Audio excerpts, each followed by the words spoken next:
vim com mais um vídeo respondendo vocês, as perguntas que vocês me fizeram no primeiro vídeo desse mês, no qual estamos tendo todos os dias um vídeo diferente. Se você ainda não viu esse vídeo, está aqui no cardzinho e lá você também pode ainda fazer uma pergunta pra mim, quem sabe não entra num próximo vídeo de perguntas e respostas. Antes de começar a responder as perguntas que eu separei para esse vídeo aqui, não se esqueça de se inscrever no canal e de compartilhá-lo com pelo menos 2 pessoas, porque se elas se inscreverem, a gente chega rapidamente aos 95 mil inscritos e assim, rapidamente também aos sorteios de 50 livros incríveis, sorteios de clássicos, dos meus preferidos da vida, enfim, de tags.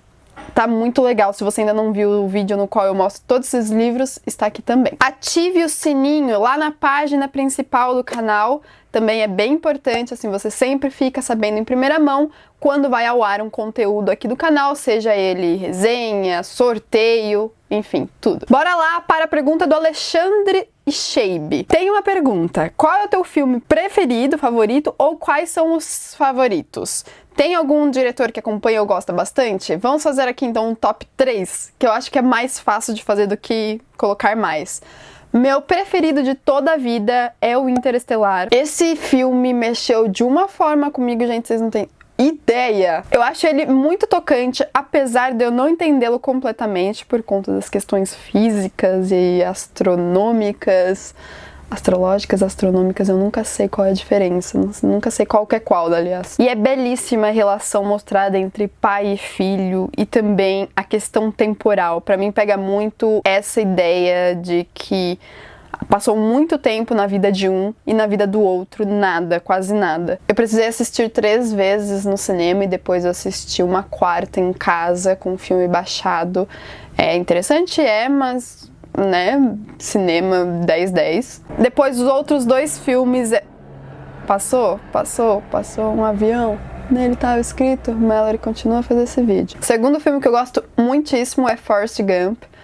É um filme que marcou a minha infância, minha adolescência e que eu preciso rever, aliás, eu já vi várias vezes. E eu acho muito interessante toda a questão do personagem mesmo, principal, e como ele encara a vida também. E o terceiro filme é Questão de Tempo, ou About Time, um romance água com açúcar, um meio comédiazinho.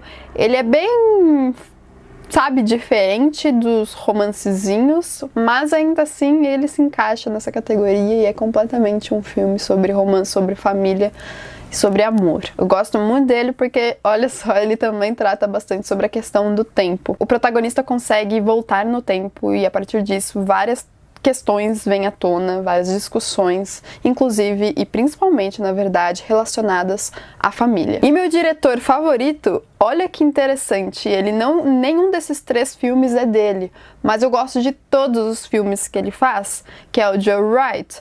Ele fez o Reparação, que é um dos meus filmes também preferidos. Certamente ele entraria na posição 4 aí desse top 5, né?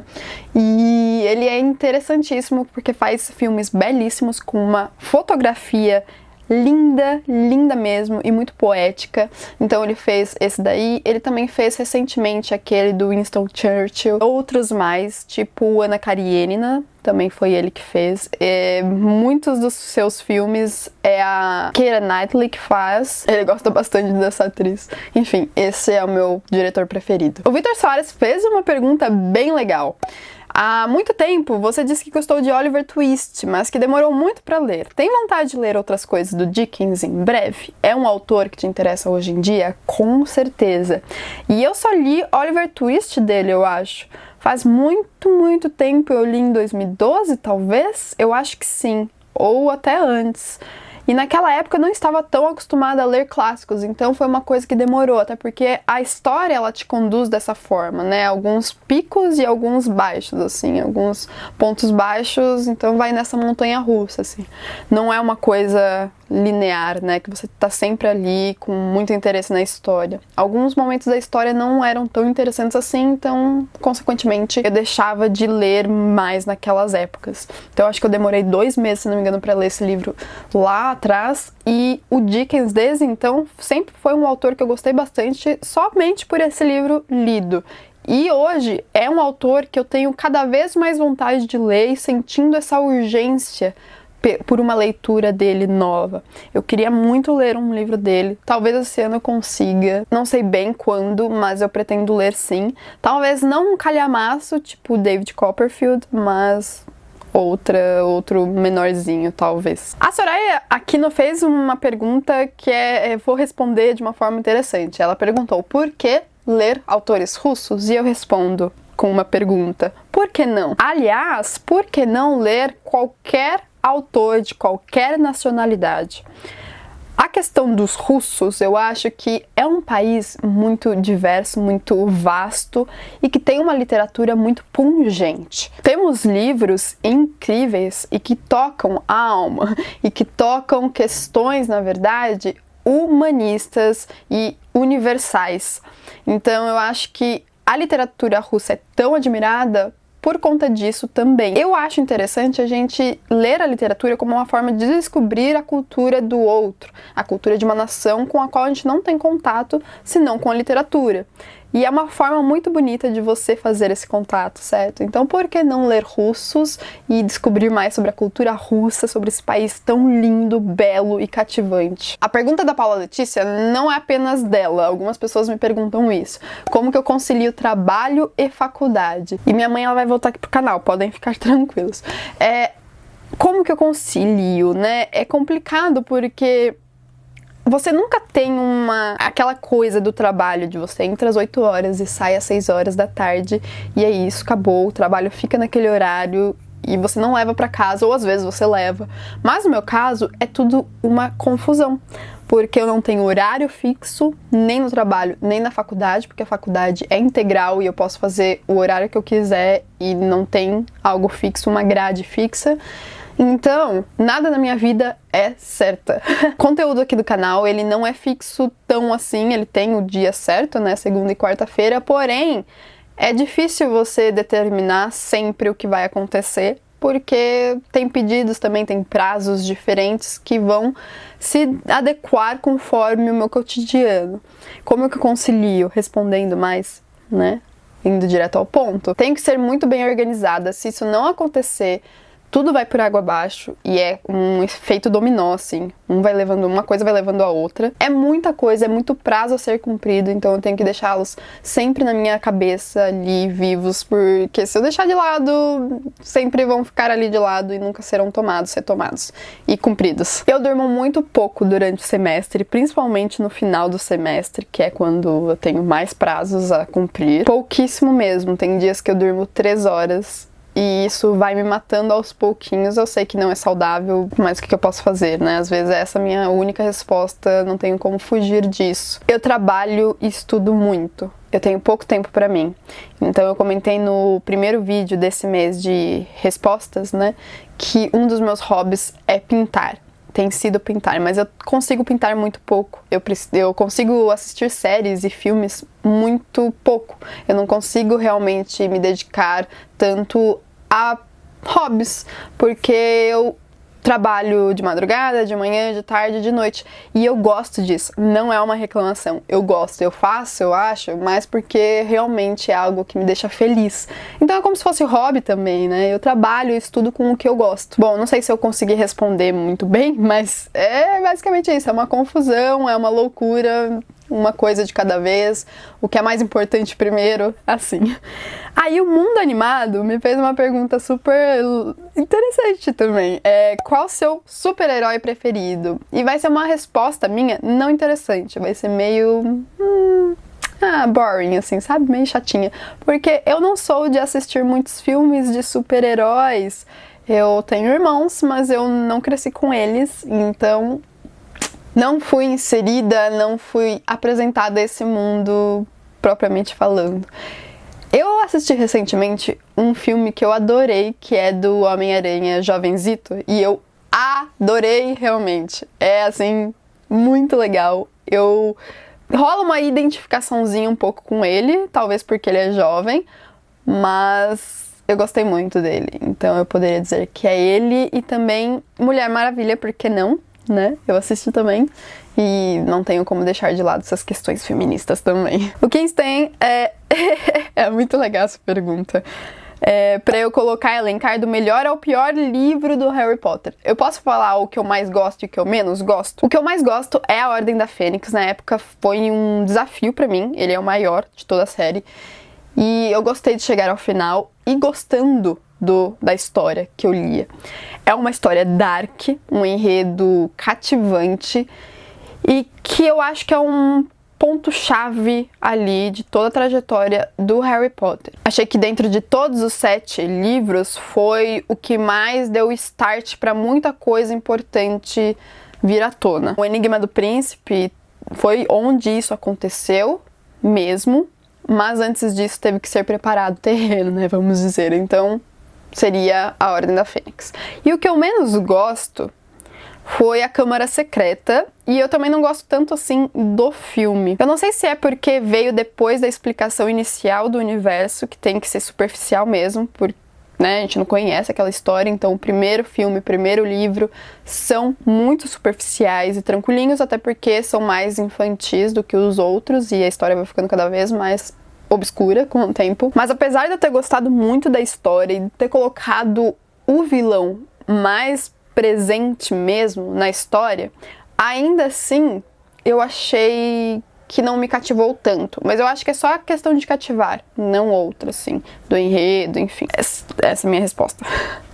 Mas por muito tempo eu não gostei do Azkaban, viu? Não gostei tanto assim, mas hoje eu gosto bastante depois de rever várias vezes. Eu achei genial, vejam só, a pergunta do Júlio Henrique Baltazar, que tá sempre aqui também. Muito obrigada pela sua presença, por todos os seus comentários aqui. Eu adoro conversar com você sobre literatura, Júlio. Ele falou assim, ó: dizem que você não conhece uma obra verdadeiramente por uma tradução. Então a questão é sobre traduções. Ao longo da sua vida, você já se sentiu culpada por ser uma leitura de traduções?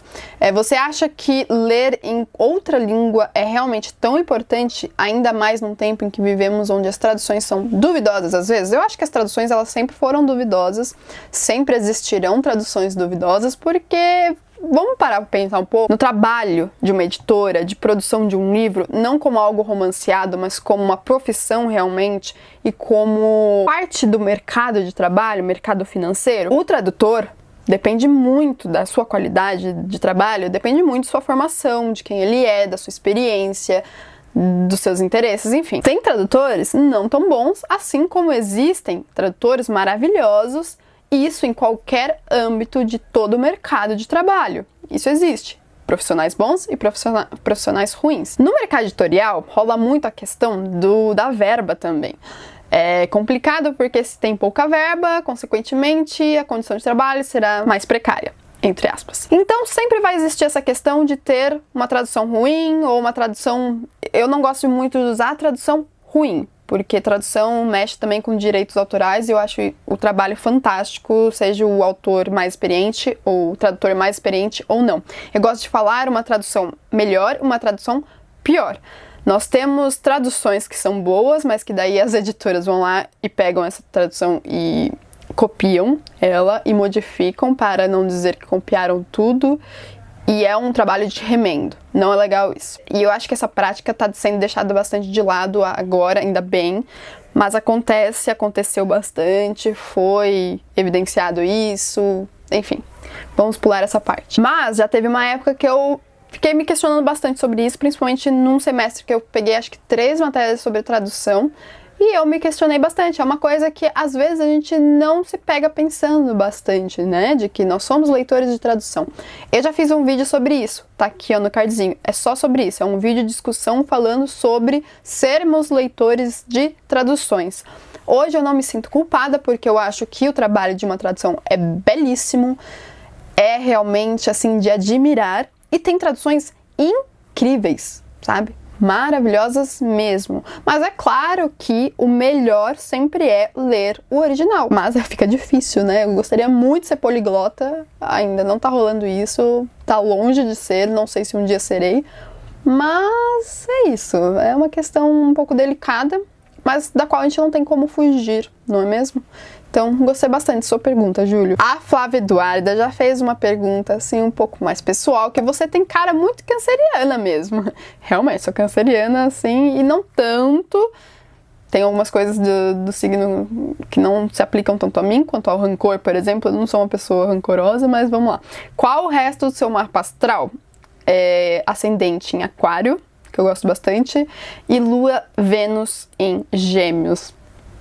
Aí ela perguntou qual é o que tá na minha casa 10. E, cara, eu não sei. Eu tentei ir atrás, mas eu não consigo mais fazer o meu mapa astral. Tá tudo agora difícil, né? Tem que pagar essas coisas. Se você souber como calcular isso, né? Saber disso, me deixa aqui nos comentários que eu quero muito saber. Daí você me ajuda, eu te passo as informações e você me ajuda com isso. Mas eu gosto muito de astrologia, porque, né, eu sou de humana, gente. Não tem como fugir disso. No começo eu era meio cética. Aliás, eu sou cética ainda. Mas é legal de conversar sobre isso. Só conversar. Nada muito sério, sabe? Daniel Garcias perguntou: como você analisa a relação entre literatura e política? E essa é a nossa última pergunta desse vídeo, porque ele já está bem longo. A minha visão sobre isso, eu acho que é o máximo de política que eu vou abordar aqui no canal. Literatura, ela vai representar a cultura, ela vai representar um povo e pensamentos. E sendo assim, não tem como fugir da política. Tem muito de política em muitos livros, em muitos clássicos também, que às vezes estão claramente colocados ali no enredo, mas às vezes não. Às vezes é só um reflexo de algo, de uma outra problemática, de uma outra questão que existe no livro. Eu vejo, assim, como eu analiso a relação entre literatura e política, é que muitas vezes elas estão ali juntas porque a literatura é um reflexo da sociedade. Eu gosto muito dessa ideia, dessa visão. Não tenho como, eu acredito muito nela, não tenho como deixá-la de lado assim pra te responder. Então é isso. Eu espero que vocês tenham gostado do vídeo de hoje, mais um vídeo aí, respostas. Me deixem lá no primeiro vídeo outras perguntas que eu não estou respondendo, que vocês queiram saber, porque elas podem vir a aparecer aqui nesse mês. Vou ficando então por aqui, a gente se vê no vídeo de amanhã, um grande beijo e até lá. Tchau, tchau!